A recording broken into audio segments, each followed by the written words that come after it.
अळूवडी करण्यासाठी मी वडीची पानं आणून जवळजवळ 4 ते 5 दिवस झाले होते, पण ती वडी बनवायला मुहूर्तच लागत नव्हता आणि फ्रीजमध्ये ती पानं सुकून जात होती. तर काय करावं असा विचार करत असताना मला ही एक पद्धत सुचली आणि मी ती ट्राय करून बघितली. इतकी छान झाली म्हणून तुमच्याबरोबर सुद्धा शेअर करते आहे. यामुळे तुम्ही झटपट अळूवडी बनवू शकता. तर आज बनवते आहे ग्लास अळूवडी. आता बॅटर कसं बनवायचं वगैरे ही सगळी पद्धत मी इथे रिपीट करणार नाही आहे. फक्त एवढंच सांगते, पानं स्वच्छ धुवून घेतली, त्याची देठं काढून टाकली, त्याच्या शिरा होत्या त्या सगळ्या काढून घेतल्या. उभी पातळ अशी ही पानं मी चिरून घेतली.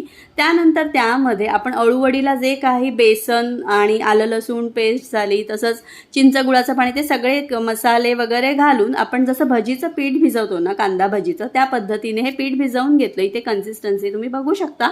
2 ग्लास घेतले आणि त्याला व्यवस्थित असं मी तेलाचा हात लावला आणि हे मिश्रण यामध्ये भरून घेतलं. आता हे मिश्रण अगदी दाबून घट्टसर भरायचं नाही, नाहीतर वडी अगदी दडदडीत होते.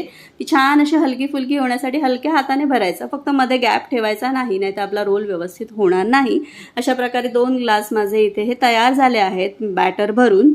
एका बाजूला स्टीमरमध्ये पाणी गरम करत ठेवलं होतं. आता ही दोन्हीही आपल्याला हे जे ग्लास आहेत ते या स्टीमरमध्ये ठेवून वडी वाफवून घ्यायची आहे. वाफवण्याची पद्धत सेम आहे, साधारण 15-20 मिनटं जशी आपण वडी ठेवतो त्याप्रमाणे मी वाफवून घेतली. टूथपिकच्या साहाय्याने चेक करून घेतलं व्यवस्थित ही शिजली आहे की नाही. आता इथे बघू शकता मी टूथपिक घालून चेक करते आहे.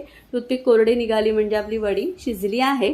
आता शिजल्यानंतर ही लगेचच डिमोल्ड करायला जायची नाही, म्हणजे काढून घ्यायची नाही. व्यवस्थित गार करायचे हे दोन्हीही ग्लास आणि त्यानंतर अशी सुरी घालून त्याच्या कडा सोडवून घ्यायच्या. असा मस्त रोल इथे तुम्ही बघू शकता तयार झाला आहे. आता हे बनवण्याचा एक फायदा म्हणजे आपल्याला जितकी पातळ हवी असेल ना, तितकी पातळ आपण ही वडी कट करू शकतो आणि पातळ केल्यामुळे ना तळल्यानंतर ती खूप छान कुरकुरीत बनते. ही तुम्ही डीप फ्रायसुद्धा करू शकता. डीप फ्राय केलं तर अतिशय कुरकुरीत बनेल, पण मी शॅलो फ्राय करते, शक्यतो मी डीप फ्राय करत नाही.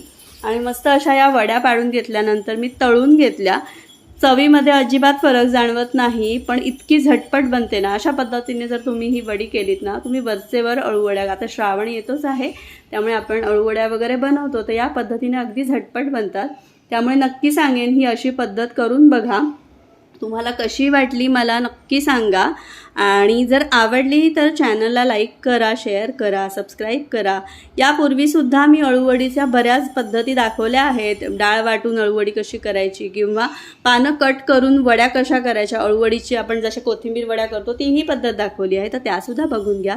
इथे बघू शकता मस्त अशी कुरकुरीत अळूवडी खाण्यासाठी तयार आहे. त्यामुळे नक्की नक्की नक्की ही रेसिपी ट्राय करून बघा आणि पटकन माझ्या चॅनलला सबस्क्राईब करा. थँक्यू.